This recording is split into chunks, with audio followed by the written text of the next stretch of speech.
अब जो अनुमान था, जो भविष्यवाणी था, मध्य प्रदेश में कहा जा रहा था कि कांग्रेस की सरकार, अच्छा दिल्ली में जो आसपास के लोग बैठे हुए उनमें यही चर्चा थी, छत्तीसगढ़ में कांग्रेस, मध्य प्रदेश में कांग्रेस और राजस्थान में बीजेपी। तेलंगाना का जो है हम जानते नहीं तो उसकी काफ़ी चर्चा होती नहीं है, लेकिन कुछ कहते थे कांग्रेस, कुछ कहते थे बीआरएस, खैर हिंदी पट्टी में बात होती थी। इसके ठीक उलट हो रहा है मध्य प्रदेश में। क्या हो रहा है कुलदीप, आप बताइए। मध्य प्रदेश में ऐसा लगता है कि लाडली बहनों ने अपने मामा को तोहफा देने की तैयारी कर ली है। अगर ये एग्जिट पोल साबित होता है तो भारतीय जनता पार्टी, ऐसा लगता है कि एक प्रचंड बहुमत है, 140 से 162 सीटें जीत सकती है। 230 सीटें वहाँ पर, कांग्रेस 68 से 90 के बीच समझ जाएगी। तो अगर कांग्रेस अपने हाईएस्ट पर भी जाती है तब भी बहुमत से पीछे रहने वाली है। इस सर्वे के मुताबिक 68 से 90 ये एक एवरेज है, 68 मिनिमम, 90 अधिकतम। भारतीय जनता पार्टी का मिनिमम भी बहुमत के आंकड़े से काफी ऊपर है। आप उसको सेफली प्रचंड बहुमत कह सकते हैं। 140 से 162, 140 से बहुत बड़ा नंबर है। और बसपा और जीजीपी का जो गठबंधन था, गोंडवाना गणतंत्र पार्टी, वहाँ कुछ जो आदिवासी बहुल इलाके हैं, मंडला और निवास और उस तरफ के, वहाँ पे वो बसपा से गठबंधन से चुनाव लड़ रही है। तो वहाँ उनको जो है ऐसा लगता है कि ये बिल्कुल दो तरफा मुकाबला हुआ है और कोई अन्य है नहीं। बसपा जीजीपी को हो सकता है 0 सीट मिले, हो सकता है 2 सीटें मिल जाएं, 0 से 2 का अनुमान है। जो अदर्स हैं वो 0 से 1 सीट ले सकते हैं। अब वोट परसेंटेज में देखिए, अभी अब थोड़ी देर पहले मैं ये कह रहा था कि किसी भी चुनाव में 3% का वोट फर्क अगर आ जाए तो बड़ा फर्क होता है, लेकिन इस मध्य प्रदेश में वो वोट प्रतिशत का फर्क 5% का है। इस एक्सिस के एग्जिट पोल के मुताबिक भारतीय जनता पार्टी को 47% वोट मिल सकते हैं। 47% वोट, 50% तो बम्पर जीत हो जाती है। हमने दिल्ली के विधानसभा चुनाव के समय वो उदाहरण देखा है, 3% उससे कम है। 47% लगभग इस बात की पुष्टि है कि वहाँ भारतीय जनता पार्टी प्रचंड बहुमत से सरकार बनाएगी अगर 47% वोट मिला। कांग्रेस को 41% वोट मिलने का अनुमान है इस सर्वे के मुताबिक, और बहुजन समाज पार्टी और गोंडवाना गणतंत्र पार्टी का जो गठबंधन है उसको 6% वोट शेयर मिल सकता है और अदर्स को 6। मज़े की बात यह है इसमें कि 3 रीजन इसमें अभिनव जहां पर कांग्रेस को सबसे बड़ा नुकसान हुआ है। जब हम कह रहे थे कि जयपुर वाला जो इलाका है वो अगर अशोक गहलोत के सिर पर सेहरा बांधेगा तो जो कमलनाथ से जो चाबी सत्ता की छीनने वाला इलाका है वो 3 इलाके हैं। चंबल रीजन उसमें सबसे बड़ा है जहां कांग्रेस को 12 सीटों का नुकसान होता हुआ दिख रहा है इस बार। चंबल में भारतीय जनता पार्टी 12 सीटें गेन कर रही है। वही तो क्या इसको सिंधिया का असर माना जाएगा, नरेंद्र सिंह तोमर का? इसका ये अपन इलेक्शन डे वाले दिन करेंगे कि असर किसका है। अभी सिर्फ अनुमान है और आंकड़े हैं। महाकौशल का इलाका भी सिमिलर रिजल्ट है उसी तरह का, 13 सीटों का नुकसान महाकौशल में भारतीय जबलपुर वाले इलाके में। हाँ जी, महाकौशल में 13 सीटें। जबलपुर पश्चिम में गया था और जब मैं गया था तो ये तरुण भनोत और भारतीय जनता पार्टी के सांसद राकेश सिंह वहां से चुनाव लड़े, कांग्रेस के मौजूदा विधायक तरुण भनोत। एक बात मैं आपको कह दूं, बहुत मजेदार है वो, इस प्रचंड बहुमत में भी आप देखेंगे तो दिल्ली से भेजे गए 1-2 सांसद ऐसे होंगे जो चुनाव हारेंगे, उनकी स्थिति ठीक नहीं है। वो देखेंगे, वो अपन 3 दिसंबर को देखेंगे। लेकिन 47% वोट प्रतिशत किसी भी पार्टी के लिए लगभग एक हवा के जैसा है। अगर वो सामने आता वो एक लहर के जैसा है। इसलिए अब मुझे इस बात पर थोड़ा शक भी है, ऐसा होता है कि नहीं। कई बार आदमी, अगर कमल की लहर है, अगर लाडली बहना का गिफ्ट है या शिवराज सिंह चौहान के लिए ये जनमत है, तो हो सकता है कुछ लोग नावों से गिरते गिरते बच जाएं और उनकी नैया पार हो जाए। एक रीजन और जो है मालवा का रीजन, जहां कांग्रेस को बड़ा सेटबैक, ये 3 रीजन से बड़े सेटबैक हैं, चंबल, महाकौशल और मालवा। मालवा से बड़ा सेटबैक है क्योंकि वहां पर 14 सीटों का नुकसान कांग्रेस को हो रहा है। चंबल से 12 सीटें, महाकौशल से 13 सीटें, मालवा से 14 सीटों का नुकसान मध्य प्रदेश में। देखिए, मैं जितना चुनाव घूमा था राजस्थान, मध्य प्रदेश में, तो ये घूम के ये तो समझ में आ रहा था कि शिवराज सिंह चौहान के एक चेहरे को लेकर के थोड़ा सा ये है कि बहुत दिन से हैं सरकार में, चलो अब नया सरकार ले आते हैं, लेकिन कमलनाथ के चेहरे को लेकर इतना उत्साह नज़र नहीं आ रहा था। ऐसा मतलब वोटरों में था ना कि जैसे होता है कि नहीं इसको ले आओ तो ये परिवर्तन कर देगा, सब कुछ कर देगा, उस तरीके की चीज़ नज़र नहीं आ रही थी। कांग्रेस अगर ये नतीजों में तब्दील होता है तो ये समझ क्लियर बात होगी कि कांग्रेस सिर्फ इस भरोसे थी कि इनसे जनता चुनाव लड़ रही है और इन्होंने ढील छोड़ दी आखिर आते आते। कमलनाथ प्रबंधन के नेता हैं, कमलनाथ मनी जो मैनेजमेंट के नेता हैं, लेकिन कमलनाथ ऐसे जन नेता आप कहेंगे ना, वो जन नेता अगर आप देखेंगे तो शिवराज सिंह चौहान है। जब मैं घूम रहा था, मध्य प्रदेश के गाँव में जाता था, तो मैं पूछता था कि आप जो है नरेंद्र सिंह तोमर को जानते हो, जितने प्रोजेक्टेड सीएम बताए गए, तो कहते थे नहीं। जब मैं पूछता था कैलाश विजयवर्गीय को जानते हो, तो बोलते थे नहीं। उनके इलाकों को छोड़ करके मैं बता रहा हूँ आपको।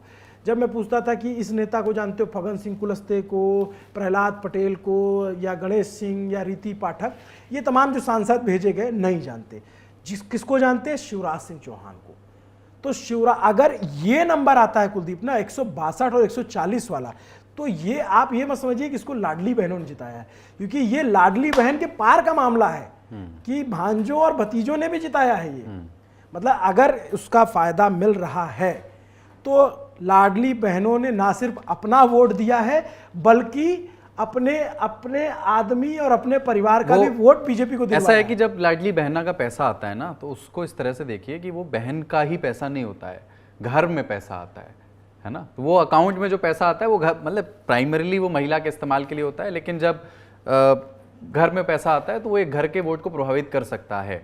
ऐसा है कि बाद के दौर में वो दिख रहा था क्लियरली कि लाडली बहना से लोग प्रभावित हैं। घर पहले 1000 रुपये और बाद में बढ़कर के 1250 रुपये आ रहे थे, लेकिन जो कांग्रेस ने वादा कर दिया ना कि अपन तो 1500 देंगे, वो वादा एक कदम आगे था। फिर भारतीय जनता पार्टी ने कहा कि हम धीरे धीरे बढ़ा करके इसको 3000 ले जाएंगे।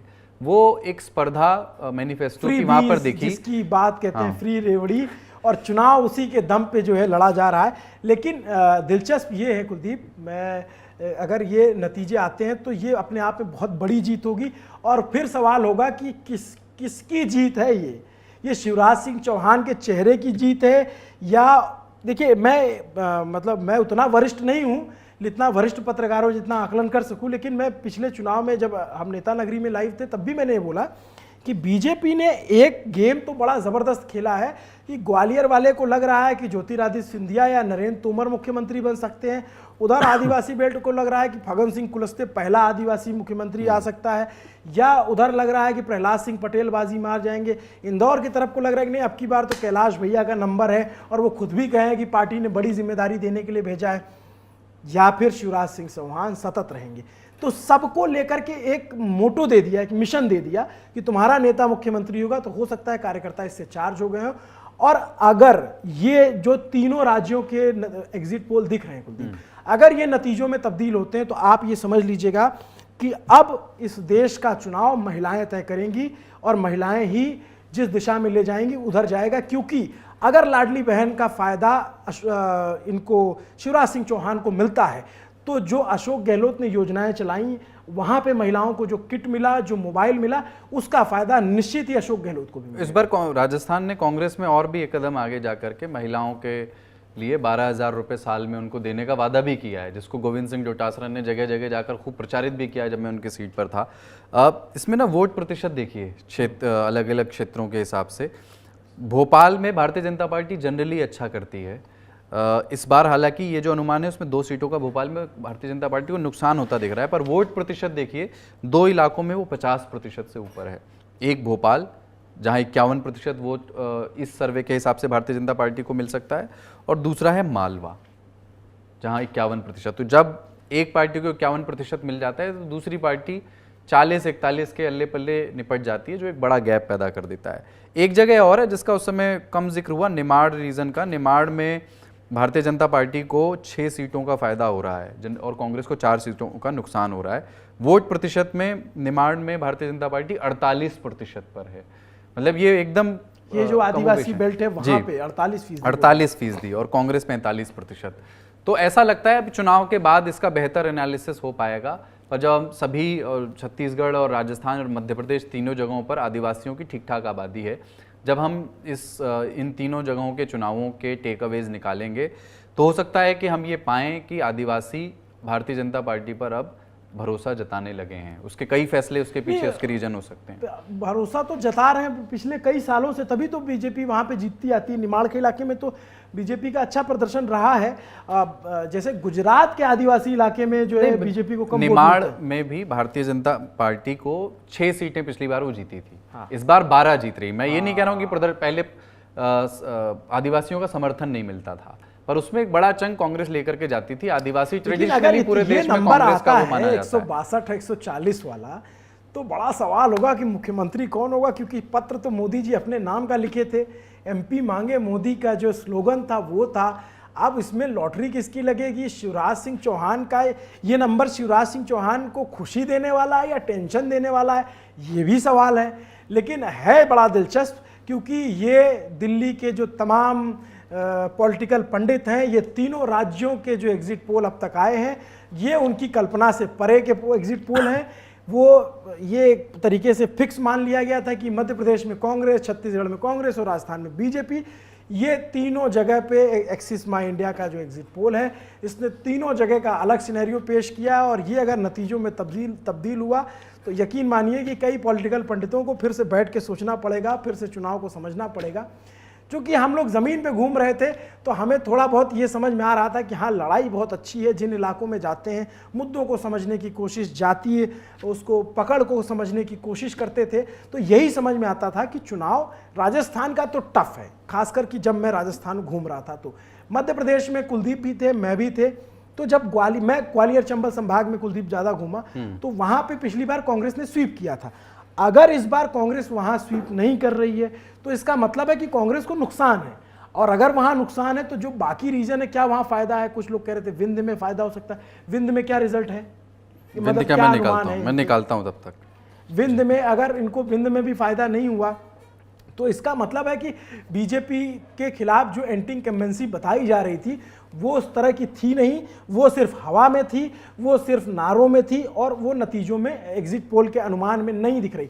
मैं फिर से हम लोग ये बात दोहरा देते हैं, बार बार कहते हैं कि ये अनुमान है, ये नतीजे नहीं है। हमारा अनुमान भी सही शब्द नहीं है, मतलब ये एक आकलन है, ये एक आंकड़ा है जो एक सीमित सैंपल के साथ किया जाता है। जो लोग वोट दे करके आते हैं उनसे बात करके सैंपल का भी बता दें कि ये राजस्थान में इनका सैंपल 38,000 के करीब का है और मध्य प्रदेश में 47,000 के करीब का है। तो अब ये किस मेथोलॉजी से निकालते हैं कुलदीप, आप ज़्यादा बेहतर बताएंगे, लेकिन वोटर्स की संख्या तो करोड़ों में है। हाँ, तो मतलब हालांकि देखिए ऐसा है कि एक समय आपने ये देखा हो कि एग्जिट पोल की विश्वसनीयता खत्म होने का एक दौर था। मतलब उस पर बहुत बड़े आक्षेप हुए कि एग्जिट पोल जो कहते हैं कमोबेश उसका उल्टा हो जाता है। लेकिन पिछले कई बार से जो इंडिया टुडे माई एक्सेस का एग्जिट पोल है सही हुआ, वो लगभग सटीक साबित हुआ है। अब सौरभ जी बता करके गए कि 93% सत्य सटीक साबित हुआ है पिछले कुछ बार से। मैं मध्य प्रदेश के बारे में श्योर नहीं हूँ, मैं ज़्यादा घूमा नहीं वहाँ पर। मैं महाकौशल की 1-2 सीटों 3 सीटों पर गया, फग्गन सिंह कुलस्ते के इलाके में और राकेश सिंह के इलाके में। लेकिन छत्तीसगढ़ और राजस्थान में ज़मीन पर जैसा दिखा मुझे, जो वहाँ कमोबेश मुझे लगता है कि इस तरह के ही इसी तरह का ट्रेंड दिखा था उस समय। नतीजों में वो क्या रहेगा, तब्दील कितना हुआ, हमें जो ट्रेंड दिखा वो ट्रेंड एग्जिट पोल में दिख रहा है। कम से कम मैं राजस्थान और छत्तीसगढ़ के बारे में कह सकता हूँ। मध्य प्रदेश में बहुत सीमित इलाके में 2-3 सीटों पर घूमा था, तो वो मैं जब ग्वालियर चंबल में घूम रहा था तो मैं बार बार ये लोगों से पूछता था कि अगर इस इलाके में कांग्रेस को नुकसान हो रहा है, जैसे कई सीटों पर था, कई बड़े बड़े दिग्गज नेता अपनी अपनी सीटों पर फंसे हैं, लेकिन अगर उसके बावजूद अगर कांग्रेस को नुकसान हो रहा है तो कांग्रेस गेन कहाँ कर रही है? कांग्रेस गेन अभी एग्जिट पोल के हिसाब से देखने में लग रहा है कि कांग्रेस हर इलाके में उसका नुकसान हो रहा है। अब ये नुकसान किस वजह से हो रहा है, इसको लेकर के कांग्रेस को खुद मंथन करना चाहिए। जब ये चर्चा थी कि 18 साल से एक ही चेहरा है और बदल देना चाहिए, तो वो चीज़ वो पब्लिक के बीच में नज़र नहीं आया। आम पब्लिक जो है वो, अगर ये मैंडेट आता है तो ये शिवराज सिंह चौहान की जीत तो मानी जानी चाहिए, क्योंकि वो मुख्यमंत्री हैं और प्रधानमंत्री भी शुरू में तो उस तरीके से उनका नाम नहीं ले रहे थे, लेकिन आखिर आते आते प्रधानमंत्री ने लाडली बहन योजना का जिक्र किया, आखिर शिवराज सिंह चौहान का जिक्र किया। और शिवराज सिंह चौहान की एक बड़ी खासियत जो हमें देखने को मिली, वो बड़े सहज हो जाते हैं जब पब्लिक के बीच होते हैं, तो बड़ा ही दिलचस्प होता है। मैं किसी दूसरे नेता का नाम कनेक्ट बहुत करते हैं वो लोग कि जैसे कोई बड़े नेता उनके साथ चल रहे हैं। अब शिवराज सिंह चौहान जो बूढ़ी महिलाएं हैं उनके पैर भी छूते हैं और जो छोटी बच्चियां उनके पैर भी छूते हैं, और कई बार अगर घूंघट में महिलाएं और गफलत हो जाए तो 35-40 बरस की महिला के भी पैर वो छू लेते हैं। और बाकी नेताओं के लिए बड़ी असहज सी स्थिति बन जाती है कि अरे यार, सीएम साहब पैर छू रहे हैं, मैं क्या करूं। और कई नेता जो अपने खांचे में रहे, उससे बाहर नहीं निकले, उनका एक औरा रहा, उन नेताओं के लिए खासकर की बड़ी असहज वाली स्थिति होती है। तो शिवराज सिंह चौहान का एक अपना कनेक्ट है, वो लोगों के बीच जाते हालांकि एक इसमें ये भी आप शुरू से उनकी राजनीति देखें सहजता के साथ, मतलब ये जिस दिन जिसके पक्ष में नतीजा होता है उसके सकारात्मक पहलू ज़्यादा उन पर बात होती है, उस दिन की बात है। लेकिन शिवराज सिंह का प्रकट गुण विनम्रता रहा है राजनीति में, शुरू से विनम्र रहे। और इनफैक्ट जो सीधी पेशाब कांड हुआ पूरे देश ने देखा, उसके बाद कई लोगों ने उसकी आलोचना की कि आप फोटो ऑफ कर रहे हैं, हो सकती है, लेकिन उन्होंने बुला करके उसके पांव पखारे। वो कैमरे की प्रैक्टिस में तो वो अपना जीते जी हाँ, मतलब आप उसको चाहें एक फोटो ऑप के तौर पर, ऑप्टिक्स के तौर पर देखें, लेकिन जब जनता उसको देखती है कि एक मुख्यमंत्री ने एक आम आदमी को बुलाया जिसके साथ एक उत्पीड़न हुआ, प्रताड़ना हुई, कैमरे पर एक संदेश दिया कि नहीं, प्रदेश का मुख्यमंत्री भी सबसे दबे कुचले व्यक्ति के पांव पखार सकता है। मैं ये नहीं कह रहा हूँ कि इस चुनाव में उसका कितना असर है और कितना नहीं, या उस सीट पर उसका कितना असर है कितना नहीं, पर चूंकि विनम्रता के उनके गुण की बात हो रही थी तो मैंने सिर्फ उसका जिक्र किया। नहीं, इसमें इस मामले में है, और उनका पब्लिक एक तो 18 साल से एक स्थापित चेहरा है ना, तो गांव-गांव लोग जानते हैं शिवराज सिंह चौहान को। देखिए अब जैसे मैं बार बार वही बात मैं जो राजस्थान में कह रहा था वो यहाँ भी कहूँगा कि MP पटवारी को लेकर के रोष दिखा कि सरकार को हम बदल देंगे, युवाओं का रोष है, युवा सरकार बदल दे। मेरा ये मानना है कि युवा सरकार सरकार बदलता है ना बनाता है। उसकी सीधी सी वजह है कि जब तक वो भोपाल में पढ़ाई कर रहा है, जब तक वो इंदौर में तैयारी कर रहा है, या जब तक किसी एजुकेशन सेंटर में है, तब तक तो वो युवा है, जैसे चाहे बिलासपुर में, छत्तीसगढ़ में। लेकिन जब वो घर जाता है अपने वोट डालने, तो फिर वो अपनी जाति में बंटकर वोट देता है, और यही दुर्भाग्य है। इस वजह से युवा शक्ति कभी बन नहीं पा रही। आज के पिछले कुछ सालों के चुनाव में देखा जाए तो युवा जातियों में बंट के वोटिंग करते हैं, वो अपनी जाति, अपनी बिरादरी, अपनी पहचान के लोगों को वोट करते हैं। इसलिए युवाओं के मुद्दे कितने, जैसे आप अगर मैं गुजरात चुनाव में भी था, बिन सचिवालय से लेकर के 30-33 पेपर लीक हुए गुजरात में, और बड़ी लाठियां चली, लड़कों को मारा पीटा गया, लगा के अरे यार ये तो लड़के सब पलट। लेकिन फिर जब आप वोट डालने जाते हो तो आप फिर बढ़ जाते हो ना। राजस्थान में देखिए आप, राजस्थान कितने में स्तर पर बेरोजगारों का आंदोलन हुआ, छात्रों का आंदोलन हुआ, रीट को लेकर के नाराजगी है, क्लियरली दिख रही थी। मुख्यमंत्री जहां जाते थे वहां पे कुछ नौजवान पहुंच जाते थे, प्रदर्शन करने की कोशिश करते थे। अभी ऐसा लगता है कि इस चुनाव में कुछ सीटों पर हो सकता है वो कुछ नौजवानों के लिए मुद्दा हो, पर उसने कोई बहुत बड़ा कांग्रेस को डेंट कर दिया है, बहुत क्लियरली आप कह नहीं सकते हो। आप देखिए रीट का जो मुद्दा है, या फिर जो बेरोजगारों का मुद्दा है, उपेन यादव नाम के एक शख्स हैं जिनको आप जानते हैं, जिन्होंने मेरे साथ इंटरव्यू में कहा था कि मैं चुनाव नहीं लड़ूंगा, मैं किसी पार्टी में नहीं ज्वाइन होऊंगा। वो बीजेपी के टिकट से, जयपुर की शाहपुरा सीट है, वहाँ से चुनाव लड़ रहे हैं। आप नतीजे आएंगे तो आप देख लीजिएगा कि युवाओं ने कितना वोट किया है, और युवाओं के लिए जो लड़ रहा था, या उनका जीतना मुश्किल है, मतलब बहुत मुश्किल है उनका जीतना। बिल्कुल, मतलब जीत जाते हैं तो उनको बहुत शुभकामनाएं, लेकिन उनकी सीट बड़ी मुश्किल सीट है, और वहाँ पे मनीष यादव और जो आलोक हैं, उनका नाम मुझे नहीं याद आ रहा पूरा, उनके बीच में टक्कर बताई जा रही। तो बड़ा मतलब अगर ये कमोवेश ये नतीजा आता है तो ये बहुत दिलचस्प होगी तस्वीर। एक आखिरी चीज, अपने चूंकि अब राजस्थान पे आ गए, इस पे बात करते हैं, फिर हम ये छोटा लाइव था सिर्फ एग्जिट पोल के नतीजे आपको बताने के लिए। जो चुनावी नतीजे 3 तारीख को आएंगे, सुबह से हम लोग लाइव पर रहेंगे, सौरभ जी भी रहेंगे, और हमारी जो पूरी टीम, और भी लोग, मेरे और अभिनव के अलावा भी जो लोग फील्ड पर गए थे, वे सभी मौजूद रहेंगे। लेकिन एक महत्वपूर्ण पहलू पर अभिनव में बात करनी चाहिए। जो 3 तारीख को जब मैं रिजल्ट देखने जाऊंगा तो मेरी निगाह जिस ओर सबसे ज़्यादा होगी, जो उत्सुकता का सबसे महत्वपूर्ण बिंदु है, वो ये है कि क्या राजस्थान में जो किंग मेकर होंगे वो अदर्स होंगे। ये बड़ा प्रश्न है आपका कि जो राजस्थान में, अब देखिए अगर वो 8 से 16 का माई एक्सेस के मुताबिक गैप बन गया तो 8 से 16 का आकलन है, 8 पे तो किसी एक को बहुमत मिल जाएगा, पर अगर 16 पर पहुंच गया आदर्श, अगर ये हंग हुआ और बहुमत किसी को नहीं मिला, तो जिसकी सीटें ज्यादा है पहला प्रयास तो उसका होगा।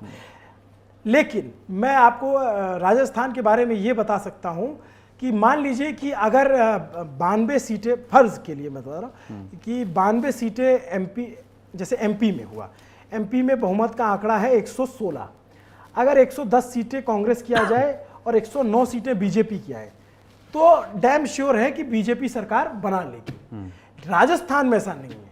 अगर राजस्थान में 91 सीटें बीजेपी की, कांग्रेस की आई, और 90 सीटें बीजेपी की आई, तो आप देखिएगा बराबर की लड़ाई होगी, क्योंकि वहां जो निर्दलीय लड़ते हैं ना, वो भी पार्टी के प्रति आस्थावान है। मैं ना ब्रेक डाउन एक बार कर देता हूं तो थोड़ा हम बेहतर कॉन्टेक्स्ट के साथ बात कर सकेंगे। जो अदर्स का आंकड़ा है 8 से 16 का इस सर्वे के मुताबिक, उसमें जो उसका जो ब्रेकडाउन है इस 8 से 16 का अगर एवरेज आप निकालोगे तो सीपीएम को 2 सीटें मिल सकती हैं, ठीक है, बाप को 2 सीटें मिल सकती हैं आदिवासी पार्टी, और आरएलपी को सिर्फ 1 सीट मिलने का अनुमान है, खींवसर, जो कि खींवसर हो सकती है, हनुमान बेनीवाल की सीट, लेकिन 1 सीट, पिछली बार 3 सीट वो लेकर के आए थे बाय द वे, तो ये उनके लिए एक झटका है। अगर ये सही होता है, 1 मिनट पूरा बता दूं, एएसपी जो कि आज़ाद समाज पार्टी है, जो वहाँ चुनाव लड़ रही है गठबंधन के साथ,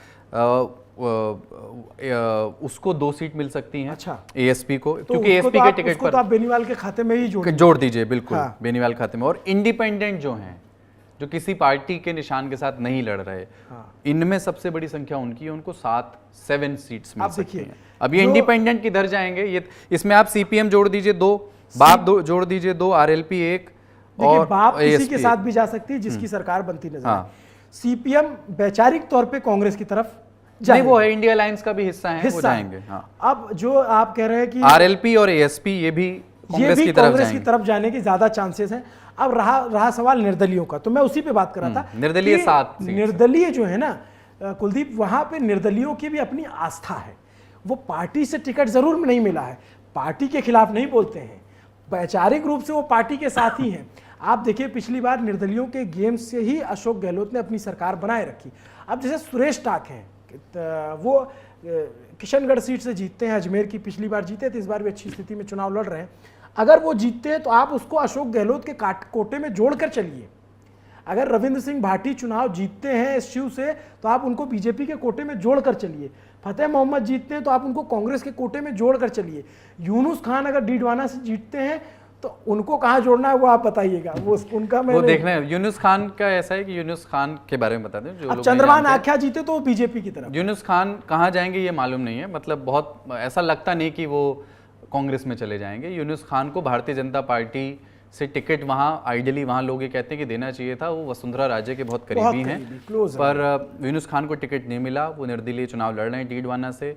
इस बात के बहुत आसार हैं कि वहाँ से चुनाव जीत सकते हैं। अगर वो चुनाव जीतते हैं, ये मानने का कोई कारण नहीं है कि वो वसुंधरा के करीबी रहते हुए कांग्रेस में चले जाएं। हाँ। राजनीति में कुछ भी संभव है, लेकिन उनको मैनेज करना, उनको मनाना वसुंधरा राजे के जरिए बीजेपी के लिए बहुत आसान है। तो ऐसा अगर निर्दलीयों, अगर अन्य के हाथ में सत्ता आती है तो ऐसा वो किंग मेकर होते हैं। अभी हम ये अनुमान लगा सकते हैं कि ऐसा लगता है कि उसमें फिर भाजपा को एज होगा, भाजपा को बढ़त होगी। नहीं, अगर निर्दलियों के हाथ सत्ता आती है तो कांग्रेस को एज होगा ना। क्यों? सीपीएम के 2 हो गए, हाँ। आरएलपी के 3 हो गए, आप आरएलपी का 1 है, अच्छा 3 मिला दीजिए। 3, हाँ। वो 3 हो गए, 5 हो गए, हाँ। अब 7 जो निर्दलीय जीतेंगे। और बीएपी भी आप देखिए, मैंने पिछली बार बीएपी किसके साथ थी? कांग्रेस के साथ थी। बीएपी ने कांग्रेस को समर्थन दिया।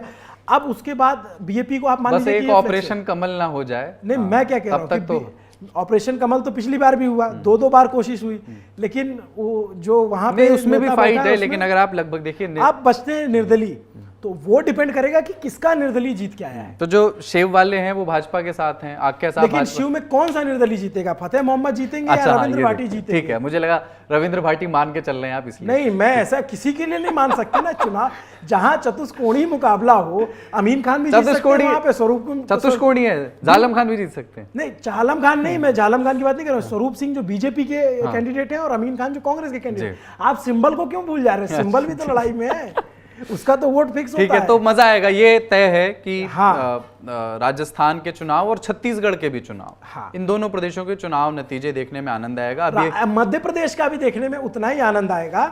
और क्योंकि मुझे वो आम तौर पर जहां गरारी फंसी रहती है, चाणक्य ने भी 151 सीटें दी। तो पहले तो मुझे लगा कि मध्य प्रदेश में, हाँ, मध्य प्रदेश में एक ट्रेंड दिखा रहे हैं वो भी। तो एक बार को मुझसे किसी ने मजाक में कहा कि ये चाणक्य और ये सब जो है सर्वे करते करते कहीं रीवा के रास्ते इलाहाबाद तो नहीं निकल गए थे, वहाँ वाला भी जोड़ लिए। लेकिन ऐसा नहीं है, ये सर्वे और जो भी किया गया ये यहीं पे किया गया है। ये कमलनाथ के माथे पर बल देने वाला एग्जिट पोल है। नतीजे क्या होंगे ये भी दिलचस्प है। अगर एग्जिट पोल पलट जाते हैं तो भी बहुत दिलचस्प होगा, और नहीं पलटते हैं तो दिलचस्प तो है ही। ये सारी कवरेज, सारी कवायद हमारी जारी रहेगी। आप अभी थोड़ी देर पहले सौरभ जी को सुन रहे थे, फिर मैं और कुलदीप बात को आगे बढ़ाते हैं और इसी तरीके से 3 तारीख को सुबह 7 बजे से हमारी पूरी टीम आपको एक एक सीट के बारे में, ऐसे ही स्थानीय फैक्टर्स के बारे में, कोई जीत रहा है तो क्यों जीत रहा है, कोई हार रहा है तो क्यों हार रहा है, उसको बड़ी बारीकी से बताने की कोशिश करेंगे। ये पूरी बातचीत एग्जिट पोल पर थी। फिर से कहता हूं, एग्जिट पोल अनुमान भी नहीं तो आकलन है, अगर कुलदीप के शब्दों में कहूं, और यह आकलन नतीजों में तब्दील होंगे या नहीं, ये देखने वाली बात होगी। मेरा नाम अभिनव पांडे है, मेरे साथी कुलदीप अभी आप देख रहे थे। देखते रहे दी लल्लन टॉप। शुक्रिया।